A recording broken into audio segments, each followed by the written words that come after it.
Hi, fourth graders. Welcome back to The Young Man in the Sea. Let's read chapter 11 today.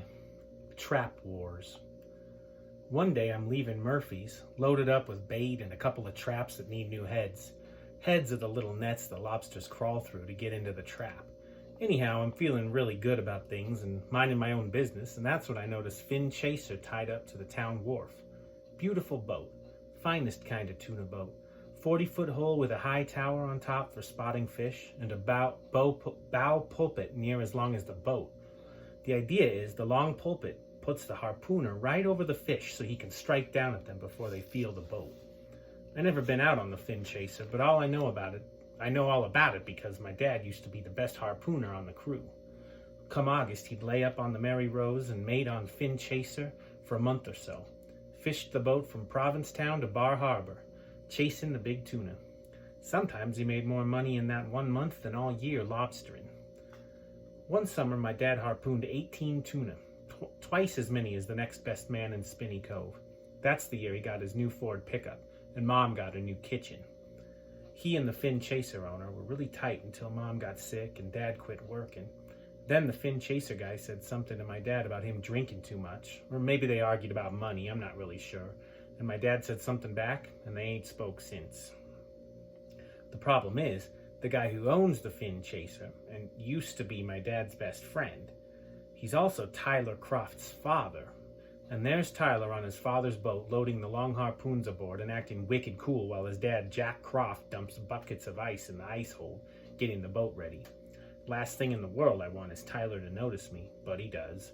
Gives me a big sneery smile, points at my little skiff and holds his nose. I ain't close enough to hear, but his father says something sharp, something that wipes the sneer clean off Tyler's face, and then Jack Croft himself looks at me. Short, strong-looking guy with a long-billed cap and his eyes all squinty from looking for tuna. Studies me and don't say nothing, just gives me a little nod like they do.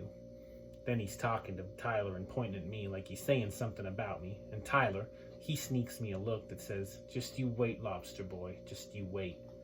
Don't have to wait long. Next day I'm out by Little Sister Rock, just outside the cove. Got a dozen traps set in close to the rock where the lobsters like to hide. It's one of those perfect summer mornings. Water like rippled glass with just a few soft clouds in the sky and everything sparkling. The way the sun comes off the water, it's hard to see at first. But I get in as close to the rock as I dare, with the sea slurping over the top and the seaweed floating like a woman's hair, and I pull up the first trap. Empty. No lobsters, no crabs, no bait left in the kitchen. Nothing. Most traps have at least a crab or two, but it happens. I put the bait bag in the kitchen, drop it back down. Then I grab the next buoy, pull on the line until I feel the trap lift off the bottom.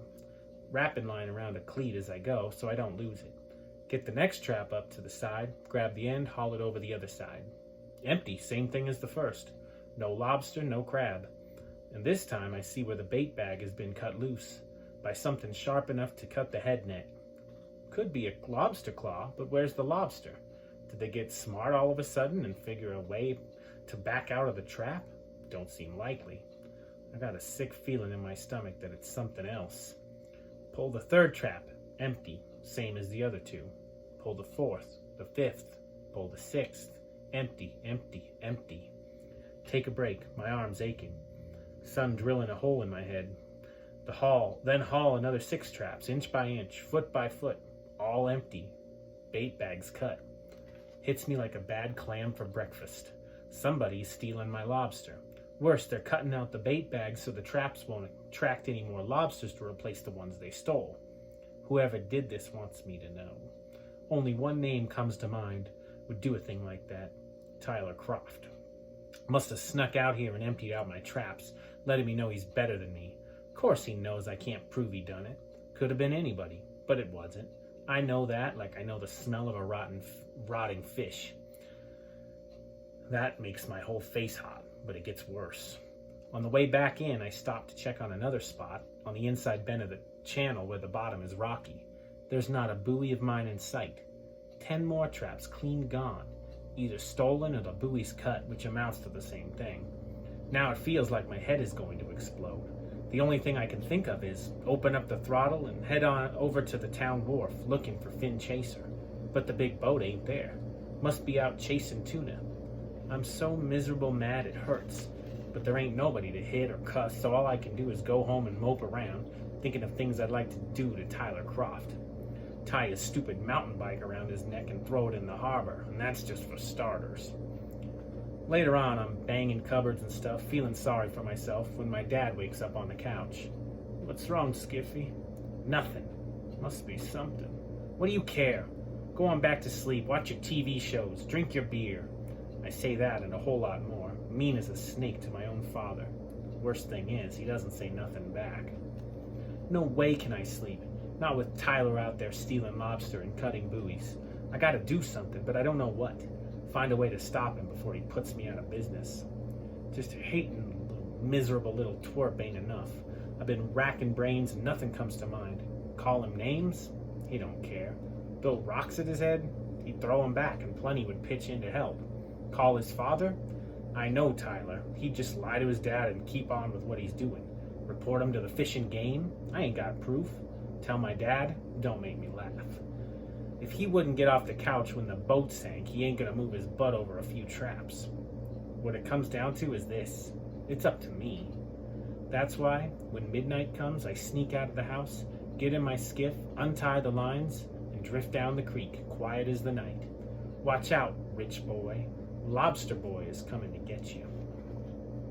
Alright, so many of you guys were correct in your comments, I noticed yesterday, that Tyler Croft had something to do with it, and as of now, that's what Skiff believes.